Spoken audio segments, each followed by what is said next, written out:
ഇതിപ്പോൾ കുറച്ച് വണ്ടികൾ നമ്മൾ പിടിച്ചിട്ടുണ്ട്. ഇനി ആളുകൾ വീണ്ടും ഇത് പിടിപ്പിച്ചാൽ നമ്മൾ ഡ്രൈവ് തുടരേണ്ടതല്ലേ? ഇത് അല്ല, വീണ്ടും ഇത് പിടിപ്പിക്കാൻ പറ്റില്ല. അവർക്ക് പിടിപ്പിക്കുന്നുണ്ടെങ്കിൽ വേറെ അസംബ്ലി വെച്ച് പിടിപ്പിക്കേണ്ടി വരും.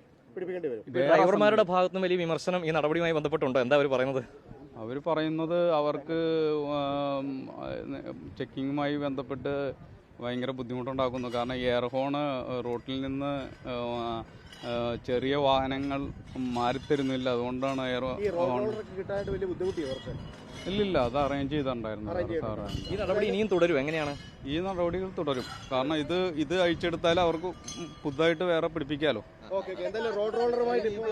കണക്കുകളിൽ അത് റിപ്പോർട്ട് കൊടുത്തിട്ടുണ്ട്. അത് ഓഫീസിൽ നിന്ന് ലഭ്യമാകും. RTO അല്ല, അത് RTO ലഭ്യമാക്കും. സ്വകാര്യ ബസ്സുകളിലാണോ സർ കൂടുതൽ വരുന്നത്? ഇല്ല, സ്വകാര്യ ബസ്സുകളിൽ ഇപ്പോൾ കുറഞ്ഞിട്ടുണ്ട്. മറ്റ് അന്യ സംസ്ഥാന വാഹനങ്ങളിലാണ് ഇപ്പോൾ കൂടുതലായിട്ടും കാണുന്നത്. അതെ, കർശനമായി നടപ്പാക്കുക.